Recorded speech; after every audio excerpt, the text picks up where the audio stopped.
Midnight, the highway curved through the edges of Eastbrook, where the streetlights thinned and the houses grew quiet. Malik Rivers rolled down his window, the cold night air brushing his face. His tux collar felt tight against his throat.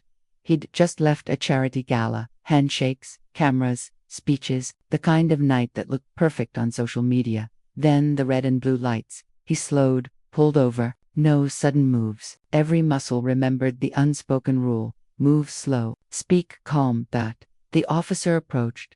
Tall, square-shouldered mid-40s, eyes hard. Badge read Kane. License and registration. Yes, officer. Malik kept his tone even, voice low. Reason for the stop, he asked. Kane's flashlight swept through the window. Blinding. Tint violation. And you swerved. I didn't step out of the vehicle. The command hit cold. Malik hesitated just one heartbeat, then unbuckled, hands visible. Kane snapped. Malik stepped into the glow of headlights. Crickets went silent. A second cruiser pulled up, another officer watching. Spread your arms. Sir, I'm against the hood. Malik's palms pressed against the metal. The heat from the engine met the chill of night. The world narrowed to breath and heartbeat. Got any weapons? No. Kane patted him down. Rough, deliberate. Car like that, tuxedo, late at night. What's the story? Coming from a fundraiser. Unhung. For what? For kids. Kane's chuckle was dry. Right? Malik swallowed hard. He heard phones, neighbors on porches, filming, the faint glow of screens reflected in his side mirror. Name, Malik Rivers. Kane paused. Spell it. Malik did slowly. Kane radioed it in. Static. Then dispatch crackled. Confirmed. Malik Rivers, professional athlete, NBA. Kane's posture shifted. Just slightly. NBA, huh? His voice tried for casual. That explains the car. Malik turned, eyes steady. That explained the gun. Silence. The second officer shifted uneasily. Kane, but Kane didn't move his hand from the holster. I said, keep your hands where I can see them. They are where you can see them. Malik's voice was low, dangerous in its restraint. You're shaking. Kane blinked, realizing it was true. His hand trembled slightly. The moment hung between them. Fragile, electric. A window opened across the street. Someone shouted, that's Malik Rivers. He plays for the Heat. The words cut through the scene like thunder. Kane's jaw clenched. Too many eyes now. Cameras, witnesses, the illusion of control slipping. He stepped back. You can go. Malik didn't move. You sure? I said, because you just humiliated me in front of half this block, and all you'll say is you can go. Kane's eyes flickered guilt. No, just anger. Leave before I change my mind. Malik slid back into the car, breath shaking. The door closed, sealing in silence. He drove away slowly. Headlights behind him faded. At the next red light, his phone buzzed. Texts flooded in. Bro, you okay? This video, everywhere. Man, it's all over Twitter. He opened one clip, the flashing lights, his voice calm, Kane's gun out, a freeze frame hashtag driving while black. He stared until the light turned green. Then he whispered to no one. It's starting. The sun rose on a world already burning. By morning, the clip had circled every platform, retweeted by celebrities, dissected by pundits, slowed down frame by frame. 1 second, Malik.com, hands up. The next, Kane's gun drawn. 8 million views before breakfast. Inside Malik's kitchen, the marble counters gleamed, silent witnesses to chaos. His phone buzzed nonstop. ESPN, CNN, a dozen numbers he didn't recognize. Don't say anything yet, Marcus, his manager, said over speakerphone. No tweets, no statements. We'll handle this strategically. Strategically. Malik's voice was hoarse. He pulled a gun on me. Marcus, what strategy is that? Optics, Marcus replied. You're not just a victim. You're a brand. Malik paced. The words scraped raw, so I just let people debate whether I deserved a gun in my face. Silence, then a sigh. You say something too early. They twist it. Wait for the lawyers. Malik stared out the window. Reporters camped at the gate. Cameras pointed like rifles. The night before, he'd been a role model. Now he was a case study. The TV in the background blared. Authorities confirm NBA star Malik Rivers was stopped late last night by Officer Derek Kane in what appears to be a routine traffic stop turned tense. The department has announced an internal review. Another voice chimed in. We can't jump to conclusions. We don't know what Malik did before the recording started. Malik's hand tightened on the counter until his knuckles went white. His mother's call came next. Baby, I saw the video. Her voice shook. They could have killed you. I'm fine, Mom. No, you're alive. That's not fine. That's luck. Her words hit harder than anything online. She continued, voice trembling. Don't let them turn this into noise. You make them see you. Malik couldn't answer. The image replayed in his head. The gun, the trembling hand, the way the night froze around him. Downstairs, his publicist entered, young, sharp, carrying a laptop like armor. We're monitoring sentiment. 50-50 split, some people defending you, others saying you fit a description. Malik laughed, a sound that wasn't humor. Fit a description of what? Breathing while black. Don't post that, she warned instantly. He turned on her, eyes cold. You think I care about likes right now? She swallowed. Sponsors do. Across the city, Officer Kane sat in his kitchen too, blinds drawn. His wife stood by the sink, scrolling through comments. They're calling you a racist, she whispered. Kane rubbed his temples. It was procedure. Procedure doesn't trend worldwide, Derek. He looked up, anger simmering. He moved too fast. I had to be cautious. Cautious? She shot back. He's famous. He had his hands up. Kane's jaw clenched. You're taking their side. I'm taking the side that won't get you fired. The silence that followed was worse than shouting. At the precinct, his colleagues muttered as he walked past. Hang in there, Kane, one said. Media always overreacts. Another smirked. Should have turned your camera off sooner. He didn't reply. The union rep met him in a small office. They'll suspend you with pay. Keep quiet. Don't feed the mob. The mob. Kane echoed. Public opinion. It'll pass. It always does. Kane stared at the table. You think it should. The rep's tone hardened. Don't start feeling sorry for him. You did your job. But the image of Malik's eyes wouldn't leave his mind. Calm, defiant, unbroken, even with a gun pointed at him. Back in Malik's house, Marcus was drafting statements. We'll frame it around accountability, not anger. You're not attacking the system. You're urging reform. Malik stared at the screen. Reform doesn't stop a bullet. That's not the headline we need. Then maybe the headline needs to change. Marcus hesitated. Sponsors drop them. Malik, I said drop them. I'm not smiling for brands that stay silent. The manager exhaled. You'll lose millions. Malik's gaze was steady. I already lost something more. That night, a live broadcast played on every major network. Split screen, the traffic stop on one side, studio analysts on the other. Was the officer justified? One anchor asked. Depends on perspective. Another replied. Officers face real dangers every day. Perspective, Malik muttered at the screen. Funny how that word changes everything. A knock at the door interrupted his teammate. Andre hoodie pulled low. You good man? Malik shook his head. No. Andre stepped inside, hesitating. They're saying you provoked him. Malik laughed bitterly. By existing. Andre's jaw tightened. You gonna speak out? Malik looked at his phone. Thousands of mentions. Journalists begging for interviews. Hashtags multiplying by the minute. I don't know, he said quietly. If I talk, they twist it. If I don't, they forget. Andre nodded slowly. Then say something they can't twist. Outside, chants began rising beyond the gates, muffled at first, then clearer. Justice for Malik, justice for Malik. He walked to the window. Dozens of people held signs, faces lit by phone screens, strangers standing for him. Marcus called again. You can't go out there. Malik hung up. He stepped onto the porch. The crowd quieted. Cameras lifted. He looked at them, students, neighbors, fans, and spoke. Voice steady, despite the tremor inside.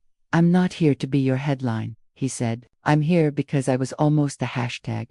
The silence broke into cheers, chants echoing down the block. Inside his house, the TV showed Officer Kane walking out of the precinct, escorted past reporters. Malik stared at the screen as Kane's face filled the frame, defensive, pale, unrepentant. The new headline scrolled beneath. Officer placed on leave after confrontation with NBA star, department promises full review. Malik exhaled. He knew what that meant. Delay, deflect, disappear. But not this time. Not if he could stop it. The precinct smelled of burnt coffee and silence. Officer Derek Kane walked through the front doors under fluorescent lights that made his face look older. The chatter dimmed when he entered, a pause just long enough to tell him he wasn't one of them today. At his desk, a manila envelope waited. Administrative leave with pay. He sat, hands on knees, eyes on the floor. Across the bullpen, voices buzzed low. Media circus, one officer muttered. Guy's just doing his job. Yeah, another said. You pull a gun, it's a scandal. They forget who keeps them safe. Kane didn't answer. He could still hear the radio call from that night. NBA All-Star Malik Rivers. The tone in dispatch's voice, sharp, sudden, recognizing the mistake. A knock. Sergeant Wilkins stood in the doorway. Thicknecked.com. 20 years in uniform. You got a minute? Kane followed him into the small conference room. The blinds were closed. The air stale. Wilkins poured coffee into a paper cup and pushed it toward him. You're on leave until this dies down. That's it? Kane asked. Unions handling it. Departments calling it a review. Just keep quiet. Don't talk to press. Don't post. Kane nodded. Wilkins studied him. You followed procedure. I thought I did. Then don't doubt yourself now. But doubt already coiled inside him. Later, in the locker room, Officer Reese cornered him. Man, the media's lost it. They treat that guy like he's Jesus. You saw the clip. You barely even touched him. Kane's jaw tightened. They saw what they wanted to see. Exactly, Reese grinned. We both know how this goes. White cop, black celebrity. End of story. Kane didn't reply. That night, he sat at his kitchen table, laptop open. Every site carried his photo, pulled from a department event, smiling beside the chief. Now captioned, Officer Kane, under investigation. He clicked one video. Malik's face filled the frame, calm, composed, speaking outside his mansion. I cooperated. I followed orders. And still, I saw a gun pointed at my chest. Kane froze. The words didn't sound angry. They sounded tired, heavy. He closed the laptop from the hallway. His teenage son hovered. Dad. Kane turned. Yeah, people at school said you almost shot someone. Kane's stomach twisted. Don't listen to that, did you? The question landed clean and hard. Kane looked away. Go to bed. The boy lingered. He's famous. Everyone's talking about it. Kane's voice cracked. I said go to bed. The door shut quietly. His wife entered, arms folded. You're trending again. Hashtag fire Kane. Single quotes. He rubbed his forehead. They don't know what happened. Then what did happen, Derek? He hesitated. He looked nervous. I thought he was hiding something, or maybe he was scared. Kane met her eyes, the first time he really looked. You think I'm racist? She didn't answer right away. I think you don't see what he saw when you pointed that gun. He flinched. The next morning, he drove to the precinct anyway. The parking lot was half empty, most officers at a protest detailed downtown. A news van idled by the curb. Cameras followed him to the entrance. Inside, Wilkins intercepted him. You shouldn't be here. I just need my badge, my locker keys inside. Wilkins hesitated, then nodded. Make it quick. In the corridor, two officers whispered as he passed. One said quietly, he's finished.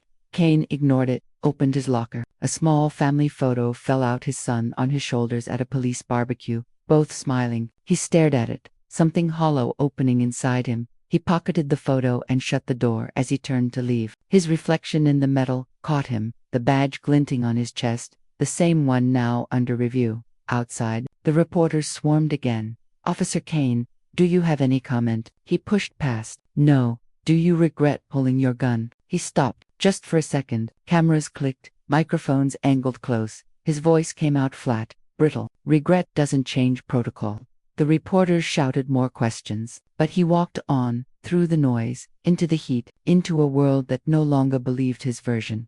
That night, in the dark of his living room, the replay echoed again, his own voice shouting, hands on the wheel, the tremor in his hand, the click of the gun. For the first time, he realized what it must have sounded like from the other side. He didn't sleep.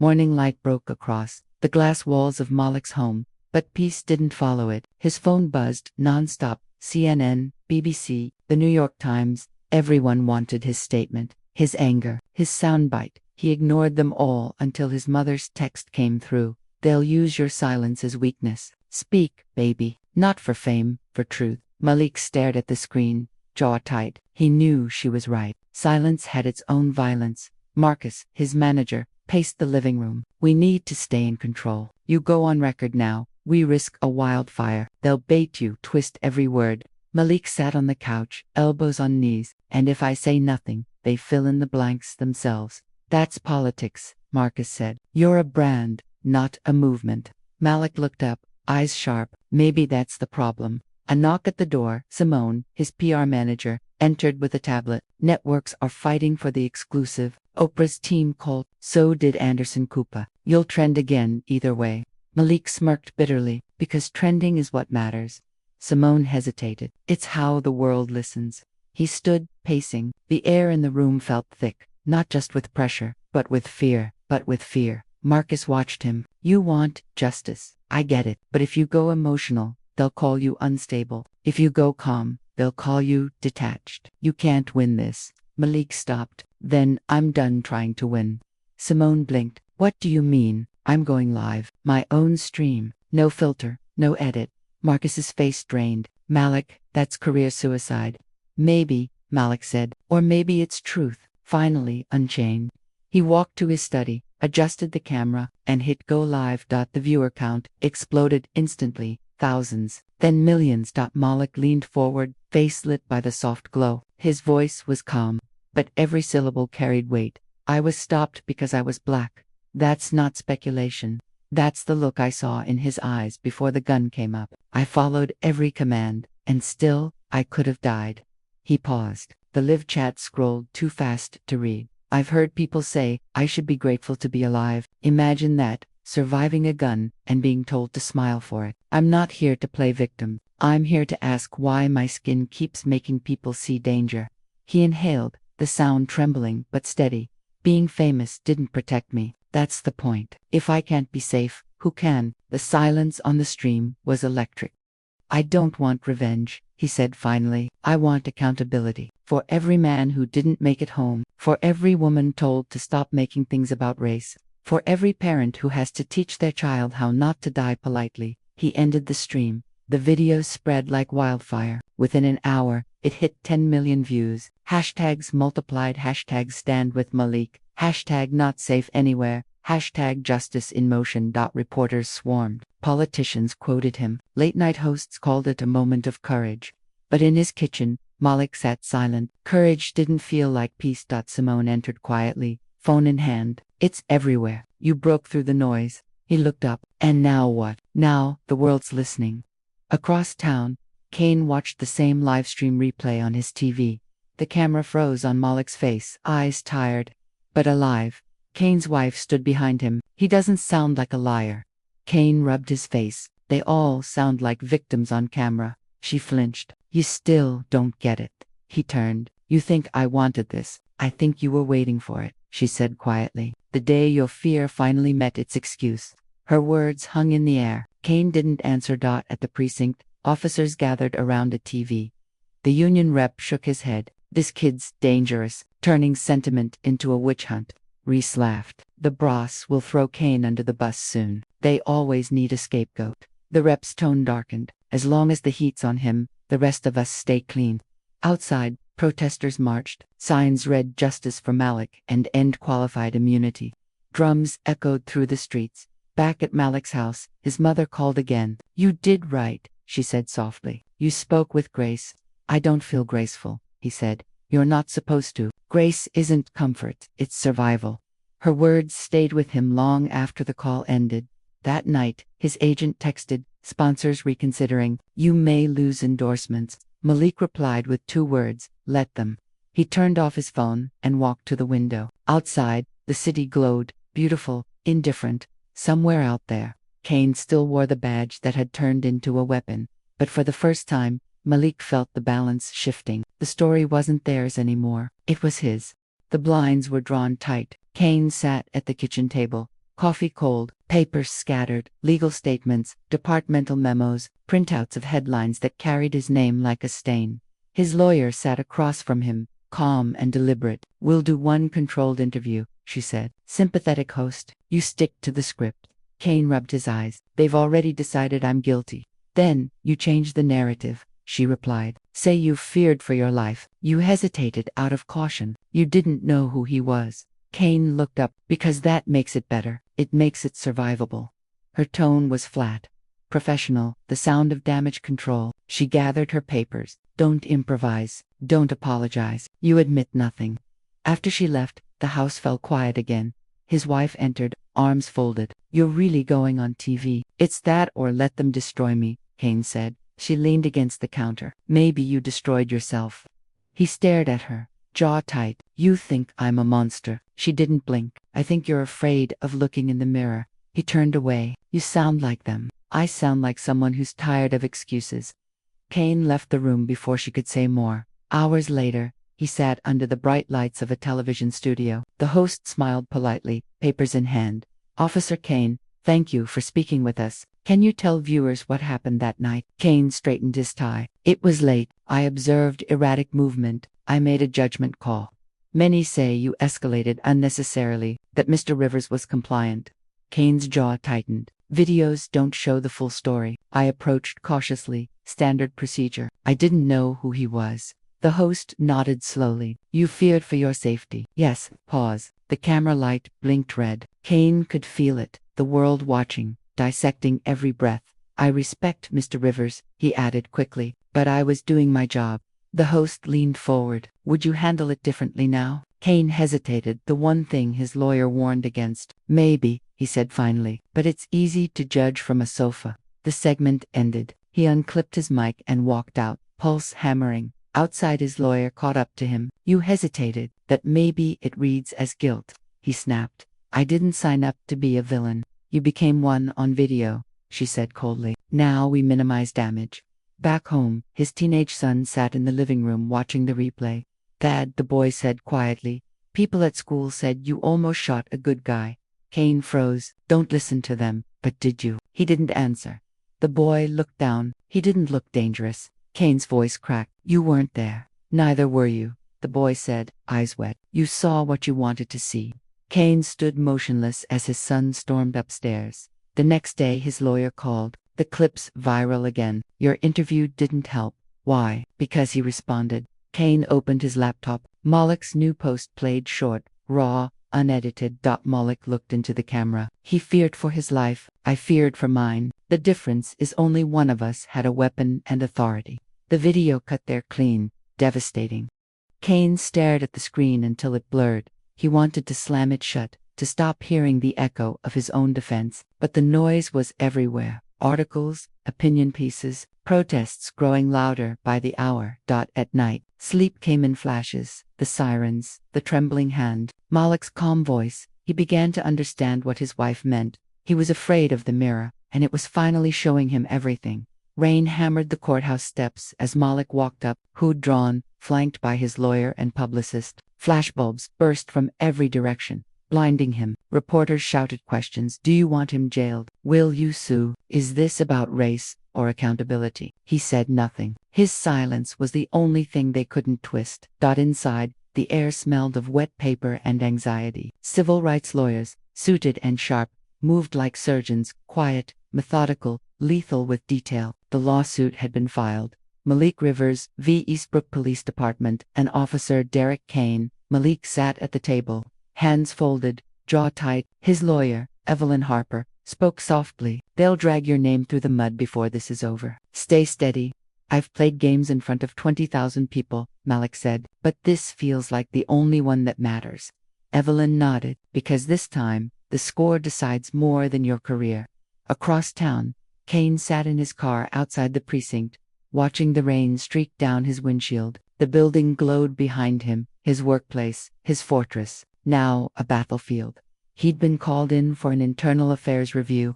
He knew what that meant, a public purge disguised as procedure.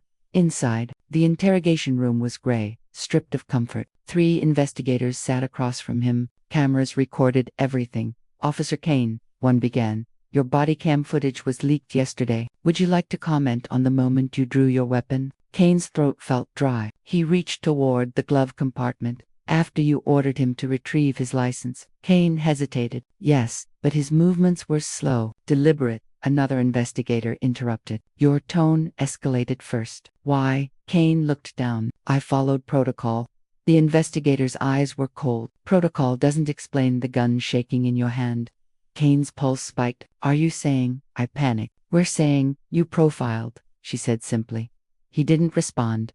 Outside the room, the chief and the union rep watched through the one-way glass. The rep muttered, they're feeding him to the wolves. The chief's voice was low. We need a sacrifice. Meanwhile, the leaked footage spread faster than wildfire. Every second replayed in newsrooms, classrooms, protests, It showed Cain shouting, "Malik, calm." It showed fear disguised as authority. Social media erupted again. Hashtags evolved. Hashtag bodycam truth. Hashtag Cain exposed. Hashtag justice in motion. Outside City Hall, crowds gathered in the rain, signs raised, chants rolling like thunder. No more fear. Malik stood by the window of his lawyer's office, watching the footage on silent loop. "I didn't even know the camera was rolling," he murmured. Evelyn turned. "That camera might save more lives than any speech ever could." He nodded slowly. "Then, let it roll." The next day Malik agreed to appear at a press conference led by a coalition of civil rights groups. The room was packed, reporters shoulder to shoulder, lights glaring. Evelyn took the podium first. "This isn't about celebrity. This is about the pattern, the assumption that black skin equals threat, that accountability ends at a paid suspension." Then Malik stepped forward. His voice was calm, stripped of performance. "I'm not asking for sympathy. I'm asking for safety, something I was denied even when I did everything right." He looked directly into the cameras. "I don't hate that officer. I hate the system that taught him to fear me." The room went still. Even the cameras seemed to pause. Later that night, Cain watched the replay from his dark living room. His wife stood behind him, silent. The TV's blue light flickered across his face. "He said he doesn't hate you," she whispered. Cain's jaw worked silently. "He should." "Why?" "Because I might have shot him." She didn't reply. He turned off the TV and sat in darkness. The sound of the rain outside was relentless, a drumbeat he couldn't escape. His phone buzzed, a text from the union rep, "Public hearing next week. Brace yourself." He stared at the words. The idea of walking into a room full of cameras again made his stomach twist. At that same moment, Malik's team prepared for testimony. Evelyn spread documents across the table, bodycam transcripts, procedural inconsistencies, witness statements. "Do you want to see him in person?" she asked quietly. Malik thought for a long moment. "Yes." "Why?" "Because I need him to look me in the eye and see the man he almost erased." Outside, protesters filled the streets again. Drums, chants, rain-soaked signs. A new mural appeared on the side of a building. Malik's face in grayscale. One line below it, "Still breathing isn't the same as living." Cameras caught it, and the image spread worldwide overnight. By dawn, both men, the athlete and the officer, lay awake in separate houses, the same thought echoing in opposite tones. "Tomorrow, the world will judge me." Neither slept. The courthouse was a furnace of whispers. Every step Malik took echoed off marble floors, slick with anticipation. Cameras lined the corridors like sentries. Reporters leaned forward with hungry eyes. He walked with Evelyn beside him, her expression unreadable. His suit was sharp, charcoal gray, deliberate neutrality. He'd learned that color mattered even when truth did and single quotes t. Inside the hearing chamber, the air felt electric. At the front, the review board sat in a row. City officials, police oversight members, and legal observers. Behind them, a massive projection screen froze on the still image everyone knew: Cain. Arm extended, gun trembling toward Malik's chest. A collective silence held the room. Then came the gavel. "This hearing is now in session." Across the room, Cain sat rigid, hands clasped tight. His lawyer whispered something, but he barely heard it. His pulse was a drumbeat in his ears. The board chair began. "We are here to determine the disciplinary and possible criminal implications of Officer Derek Cain's conduct during the stop of Mr. Malik Rivers." Malik felt the name. Rivers hang heavy in the air. No stage lights, no jerseys, just his name on the record. The first to speak was Evelyn Harper. Calm, precise, the footage and witness statements establish a pattern of aggression, inconsistent with standard protocol. Officer Cain escalated without provocation. The body cam shows a man afraid of the image before him, not the actions. Cain's lawyer rose. "Objection, speculative intent." Evelyn didn't flinch. "Intent doesn't need speculation when fear has a color." A ripple went through the audience. The board chair leaned forward. "Proceed." Evelyn cued the video. The body cam footage filled the wall. The sound filled the chamber. Cain's sharp voice, Malik's measured tone, the crackle of tension. The crowd watched in silence. At the moment where Cain drew his gun, the room froze. You could hear someone exhale, long and shaky. Evelyn stopped the playback. That's the moment right there. He'd already seen Malik's license. He already knew who he was. But that didn't matter. She looked straight at the board. "This isn't fear of danger. It's fear of difference." Malik kept his eyes down, fighting the memory replaying in his chest. When it was Kane's turn to testify, he stood slowly. His voice came out brittle. I made a split-second decision. I thought he was reaching for a weapon. Evelyn didn't look away. What weapon did you find? Kane hesitated. None. Did he threaten you? No. Did he comply with your orders? Kane's mouth opened, then closed again. Yes. So what made you pull that trigger halfway? Evelyn asked quietly. Kane's eyes flickered. He seemed to shrink under the lights. I don't know. Yes, you do, she said. Say it. He stared down. Because he fit a description. Evelyn leaned forward. And what description was that? Kane looked up. His voice cracked. Black male, mid-20s, athletic build. The silence afterward was unbearable. Malik lifted his eyes for the first time. So my body was the crime. Kane's lips parted, but no sound came out. The board chair banged the gavel once. Order. Outside, crowds filled the plaza. Giant screens broadcast every second. Chants rolled like thunder. Say his name, Malik Rivers. Inside, the questioning continued. Kane's lawyer tried to pivot to officer stress, but the board wasn't biting. They'd seen too many of these cases. A board member spoke. Officer Kane, are you aware that in your 10-year career, 8 out of your last 10 traffic stops involved black drivers? Kane stiffened. Those were my patrol zones. Statistically, no, she replied flatly. Evelyn pressed the final nail. What you call instinct, the rest of us call conditioning.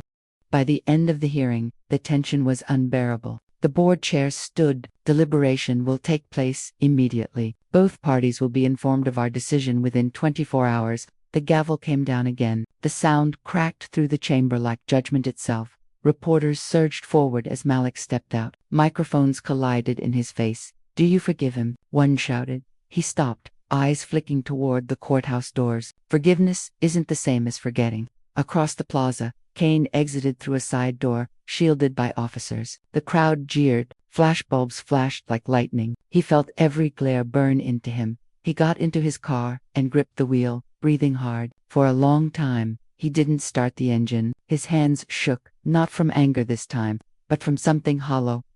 Guilt. That night, Malik sat alone in his apartment. The city outside hummed with noise, horns, chants, sirens, life. His phone buzzed endlessly, but he ignored it. He turned off the lights and stared at the reflection in his window, his own face. Tired and unblinking, he whispered, how many of us have to die before they see us live? Outside, thunder rolled over EASTBR, OOK. In a dark room across town, Kane watched the same storm from his window. His wife approached quietly. What happens now? She asked. He didn't answer. He just watched the rain smear the streetlights into streaks of white and red.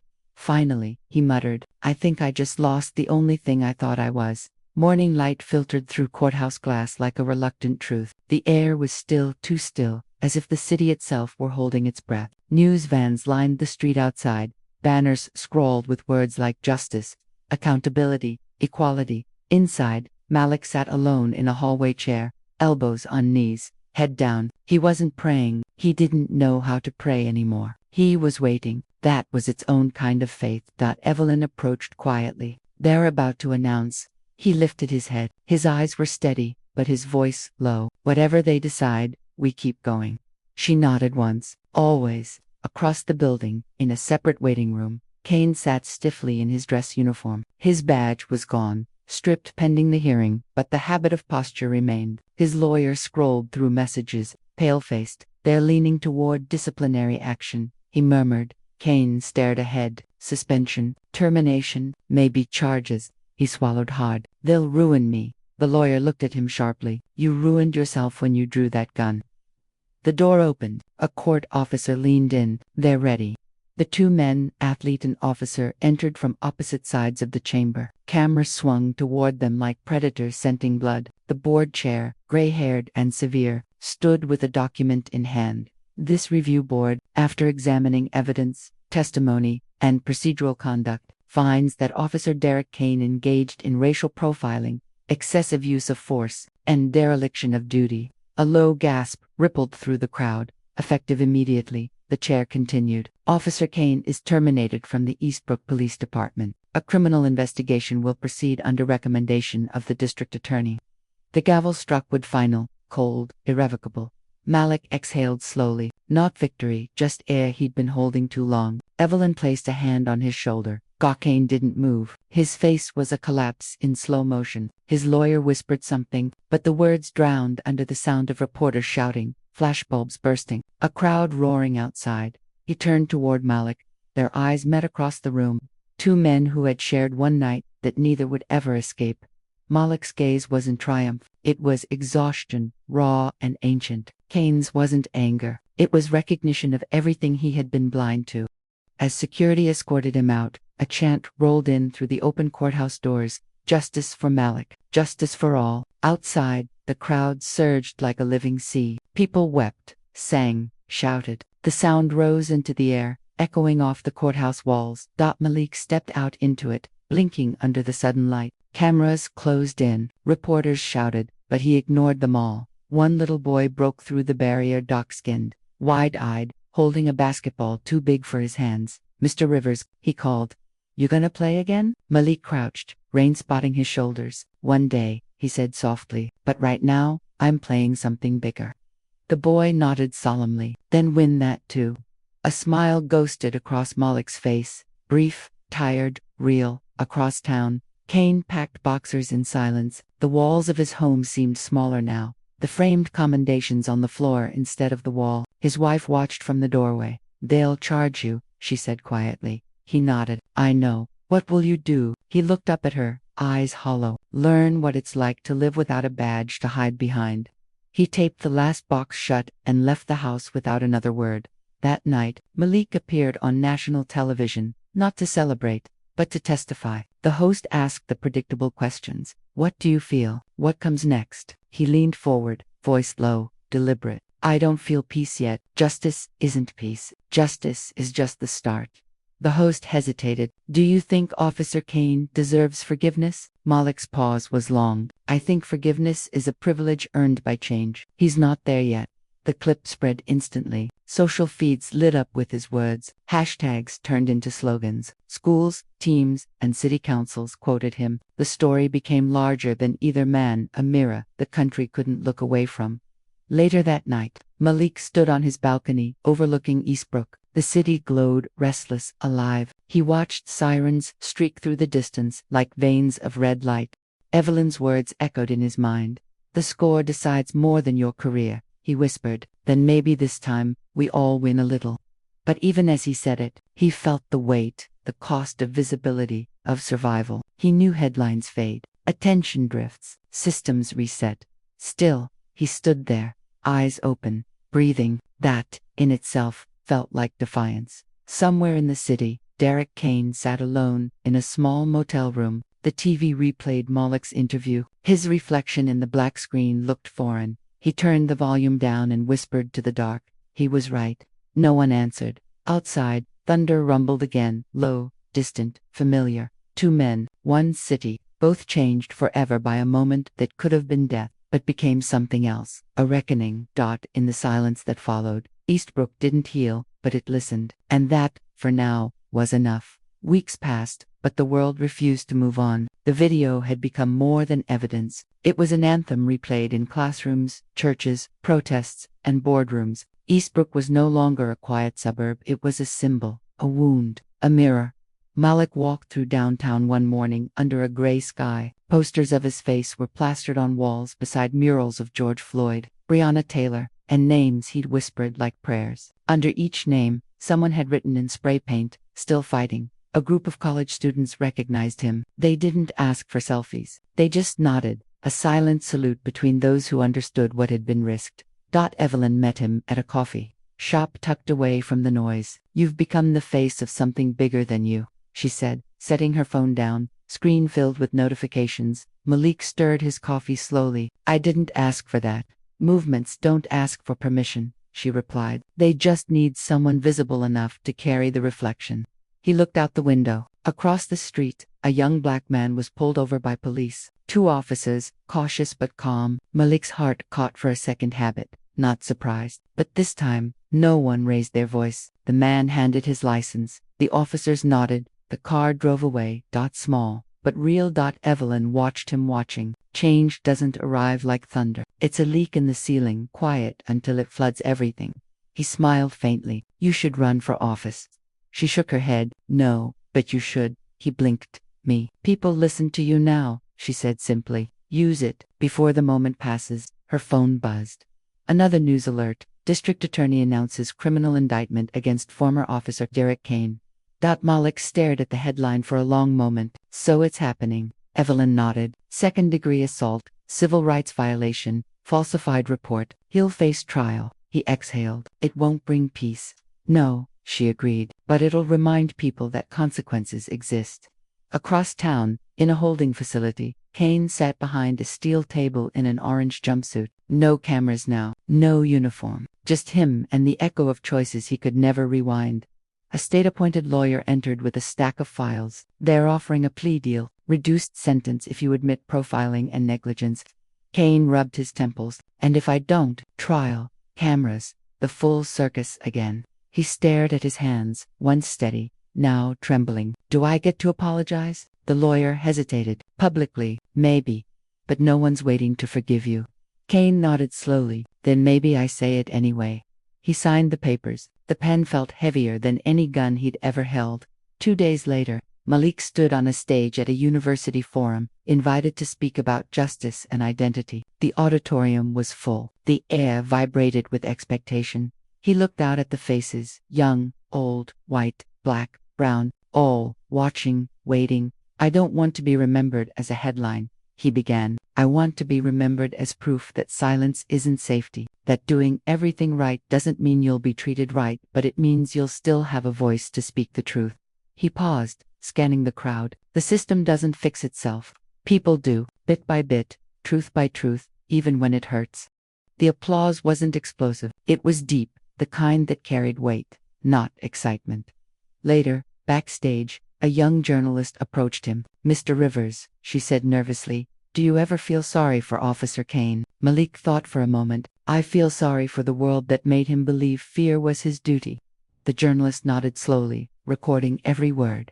That night, Malik walked home under city lights. Eastbrook was quieter now. Police cars patrolled with body cams visible, officers greeting residents by name. Change hadn't healed the wound, but it had stopped the bleeding.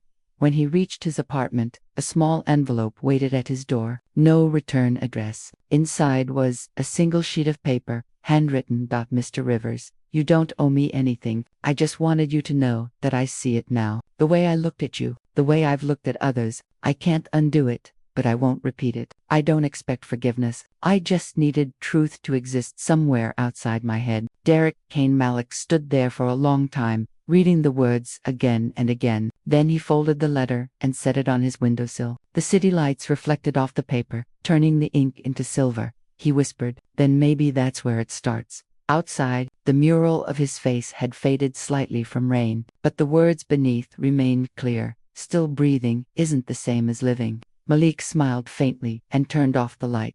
Across the city, in a small jail cell, Derek Kane sat on his bunk, staring at the concrete wall. He'd expected silence, but instead, he heard faint chants echoing from a protest blocks away, voices he couldn't escape, voices he didn't want to anymore. He closed his eyes. For the first time, he didn't see a suspect. He saw a man. Eastbrook didn't forget, but it didn't burn either. It remembered the kind of remembering that forces change, not vengeance.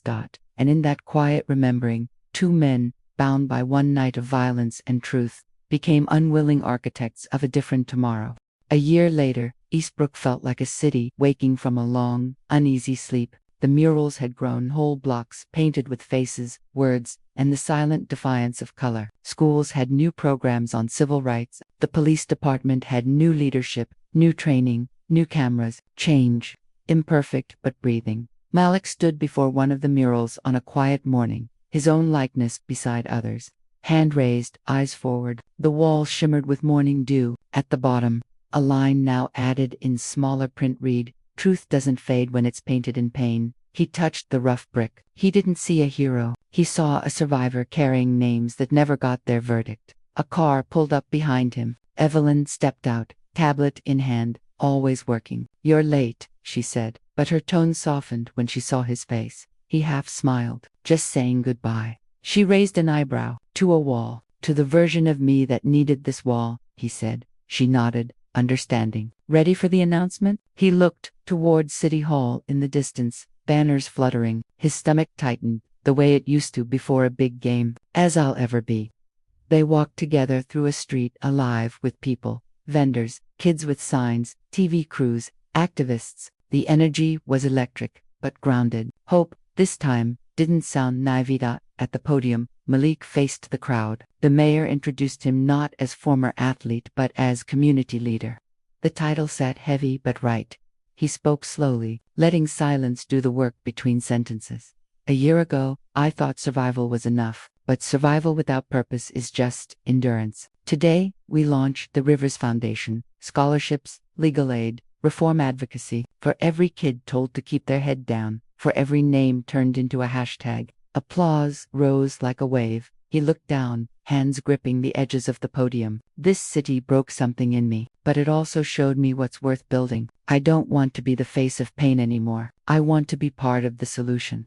He stepped back as the crowd chanted his name, cameras flashing, but this time, not as spectacle, as solidarity. Afterward, he walked alone toward the basketball arena. Empty now, quiet. The smell of polished wood and old sweat. His sneakers squeaked softly as he crossed the floor. He stood at center court, the painted logo beneath him faded but still visible. He whispered, "You taught me how to fight without fists." For a long moment, he just breathed, the silence echoing in the rafters. Then he turned off the lights and walked out, leaving the door open behind him. Across the city, in a medium security facility, Derek Kane worked in the prison library, organizing donated books, alphabetizing law volumes, reading in silence. The guards had stopped watching him closely. He was quiet, polite. A volunteer teacher approached. "You read all those already?" He nodded, twice. She hesitated. "You ever think about writing?" He looked up. "Maybe.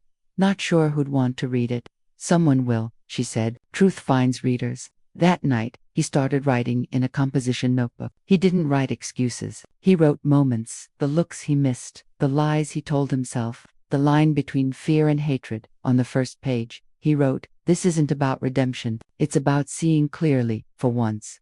Months later, Malik received a letter, the same handwriting as before. No apology this time, just a page from a draft titled "Fear Uniformed."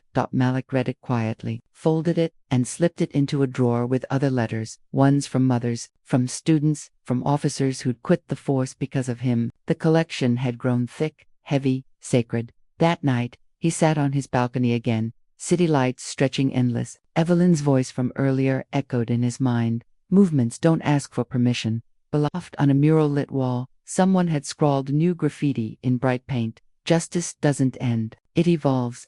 He smiled faintly. "Yeah," he murmured. "It does." A soft breeze lifted the corner of one of the letters on his desk. Kane's latest. The words glowed faintly in the lamplight. Seeing clearly for once, Malik watched the paper flutter, then looked out at the skyline, the courthouse dome, the distant arena, the mural blocks. The same city, yet utterly changed. Somewhere out there, a siren wailed, but it wasn't menacing anymore. It sounded almost human. That he whispered into the night. "Legacy isn't what they build for you, it's what keeps building after you're gone." The city lights blinked back like an answer. He leaned back, closed his eyes, and breathed, not survival this time, but presence.